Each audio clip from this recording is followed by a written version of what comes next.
The first word that comes to mind, having played around a dozen hours of Age of Empires 4's stress test, is familiar. In almost every way that matters, it's more like a ground-up remake of Age of Empires 2 with modern graphics and a much better user experience, which isn't necessarily a bad thing. There are some small tweaks, like being able to hide units in forests, and the design of the 4 factions I played, at least on a macro level, reflect more modern sensibilities than Age 4's August forebears. But for better or for worse, Relic is clearly not taking a lot of chances to disrupt the basic formula here.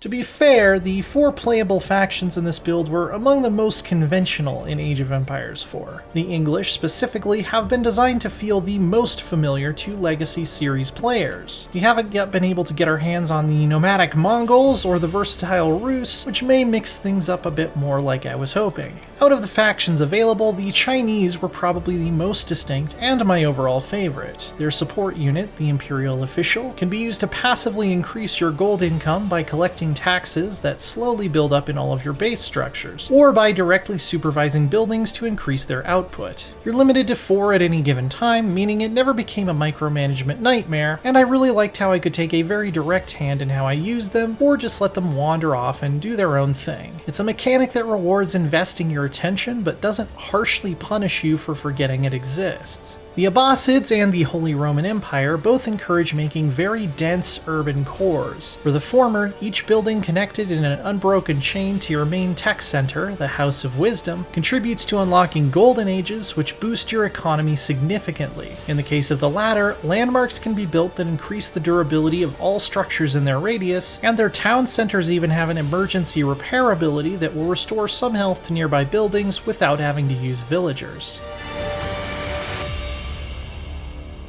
In contrast, the English seem best suited to playing wide. Their longbowmen have increased range over other archers, their keeps act as combination barracks, archery range, and stable, and units close to any of their defensive structures will get a temporary attack bonus anytime an enemy comes within a certain radius. They definitely feel the most like a classic Age of Empires 2 faction, with a strong ability to project map control, but nothing especially unique in terms of economic gameplay. The army list for each faction is fairly small and straightforward, with a few types of melee infantry, a few different ranged troops, including gunpowder units in the capstone Imperial Age, cavalry, and a nice assortment of siege weapons. Each also has at least one unique unit, like the Chinese Zhuge Nu, which trades the armor piercing of a regular crossbowman for a higher rate of fire. There are some other minor differences too. The English and the Holy Roman Empire get access to heavy infantry in an earlier age than the other factions, to model their Germanic style of shock warfare, but in exchange, the Abbasids can research the phalanx that makes their spearmen more competitive against other types of infantry.